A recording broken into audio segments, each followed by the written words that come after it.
এখন এই সিজনে চন্দ্রমল্লিকার ডগা কেটে দিতে হবে, তারপরে গাছটা ঝাগড়া হবে, ঝাগড়া হলে বেশি ফুল পাওয়া যাবে। তার জন্য এইভাবে করতে হবে। দেখুন, গাছটাকে ধরে এই পিঞ্চিং করবেন, এইরকম ভাবে, এরকম ভাবে সব গাছগুলো পিঞ্চিং করে দিতে হবে। করে দিয়ে আর গোড়ার দিকেও পরিষ্কার করে দিতে হবে, গাছের গোড়াটা পরিষ্কার রাখতে হবে। যেসব পাতাগুলো শুকিয়ে যায়, কালো হয়ে যায়, হলুদ হয়ে যায়, সেই সব পাতাগুলো সব ফেলে দিতে হবে, গাছটা পরিষ্কার রাখতে হবে। এই যে পাতা এরকম হলুদ হয়ে গেছে, এই পাতাগুলো ফেলে দিতে হবে। যে গাছের পাতাটা হলুদ হয়ে গেছে, এরকম হলুদ হয়ে গেলে পাতা ফেলে দিতে হবে, নাহলে গাছ ক্ষতি হবে, গাছ পচে যেতে পারে।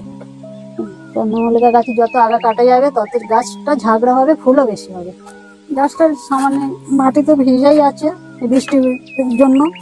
এখন একটুখানি খুঁচিয়ে নিয়ে একটু অল্প কয়েকদানা ডিএপি দেবো শুধু, এখন আর কিছু দেবো না আপাতত, কারণ এই 2 দিন আগেই আমি সর্ষের খোল দিয়েছিলাম ওই সপ্তাহে, ওই জন্য এখন আর কিছু দেবো না, শুধু অল্প একটু যেহেতু কাটলাম তার জন্য একটুখানি ডিএপি দেবো শুধু কয়েকদানা অল্প করে। এই যে অল্প একদম অল্প দেবো।